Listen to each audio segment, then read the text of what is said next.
Hi, அஸ்ஸலாமு அலைக்கும். Welcome to சம்மோஸ் கிச்சன். இன்றைக்கி நம்ம செய்ய போகிறது ஸ்வீட் பொங்கல். அதற்கான பொருட்கள்: அரிசி, பச்சரிசி, வெல்லம், பால், பாசிப்பயிறு, முந்திரி, திராட்சை, வெள்ளரி விதை. இப்போ நம்ம எப்படி செய்யலாங்கிறத வீடியோ ஸ்கிப் பண்ணாமல் பாருங்கம்மா. இப்போ அடுப்பில் ஒரு குக்கர் போட்டுக்குவோம்மா.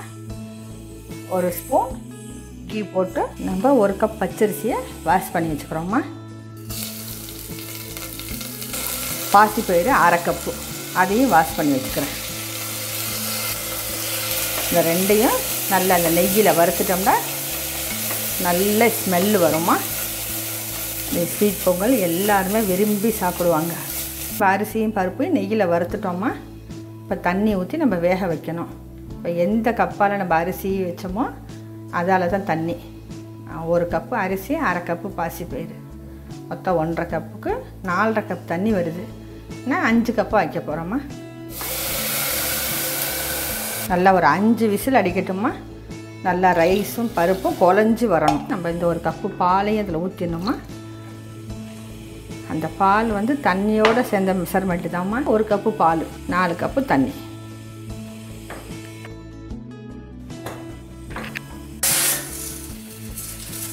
குக்கரில் பாசி பருப்பும் அரிசியும் சேர்ந்து வெந்துக்கிட்டு இருக்குமா. நம்ம அதுக்குள்ளே இந்த சர்க்கரை பாகை காய்ச்சி வச்சுக்குவோம். அடுப்பில் ஒரு சாஸ்பேன் போட்டு 1.5 கப் தண்ணி வச்சுக்கோமா. இது 200 கிராம் வெல்லம், இதை துருவி வச்சுருக்கிறேன். இதை போட்டு நம்ம பாகை காய்ச்சி நம்ம வடிகட்டி எடுத்துக்கணுமா. இதில் வந்து மண் கொஞ்சம் இருக்கும் வெல்லத்தில். இப்போ நல்லா வெல்லம் கொதிச்சிடுச்சுமா. இப்போ நம்ம வடிகட்டி எடுத்துக்குவோமா.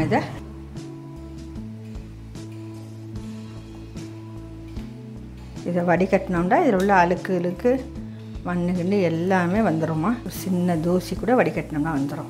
குக்கர் 5 விசில் அடித்து ரெடி ஆகிடுச்சுமா. இப்போ நம்ம ஓப்பன் பண்ணி பார்ப்போம்மா. இப்போ நல்லா ரைஸு பால்லையும் தண்ணியும் கலந்து வச்சதுனால நல்லா குழஞ்சி இந்த பதத்துக்கு தாம்மா இருக்கணும். இதை மாதிரி ரெடி ஆகிடுச்சு. ரைஸ் வந்து வேறு பாத்திரத்தில் மாற்றியாச்சுமா. இப்போ இதில் வந்து இந்த சர்க்கரை பாகை ஊற்றி நம்ம கிண்டுவோம்மா. நல்லா இந்த சர்க்கரை பாகை ஊற்றி அடுப்பில் கொஞ்சம் நேரம் கொதிக்க விடணுமா. இந்த மாதிரி லூஸாக இருந்தால் தான் கொஞ்சம் நேரம் கொதிக்கும்போது ஆறுனா கெட்டி ஆகிடும். நம்ம வச்ச எல்லா பாகையும் நம்ம ஊற்றிக்குவோம்மா. அடுப்பு மீடியமாகவே இருக்கட்டும். நம்ம இதை இன்னொரு கொதித்தோடனே நம்ம முந்திரி திராட்சை போடுவோம்மா. இப்போ நம்ம இதை மூடி வச்சுருவோம்மா. இப்போ அடுப்பில் ஒரு சாஸ்பேன் வச்சுமா ஒரு 50 கிராம் நெய் போட்டுக்கணுமா. இதுக்கு வந்து நெய் தான் அதிகமாக போட்டால் ரொம்பவே நல்லாயிருக்கும். முந்திரியை போட்டு வறுத்துக்குவோம்.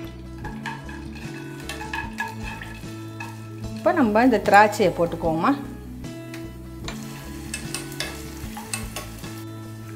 இந்த ரைஸு நல்லா சர்க்கரை பாகு ஊற்றி வெந்துக்கிட்டு இருக்குமா. நம்ம இதில் வந்து இந்த முந்திரி திராட்சை வறுத்ததை நம்ம கொட்டிடுவோம்மா.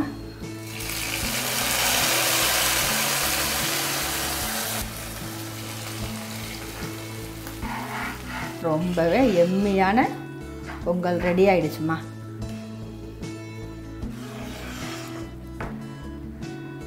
ஸ்வீட் பொங்கல் ரெடி ஆகிடுச்சுமா. இதை செஞ்சு பார்த்து இந்த வீடியோ பிடிச்சிருந்தா லைக் பண்ணுங்கள், ஃப்ரெண்ட்ஸ் அண்ட் ஃபேமிலிக்கு ஷேர் பண்ணுங்கள், மறக்காமல் சப்ஸ்கிரைப் பண்ணுங்கம்மா.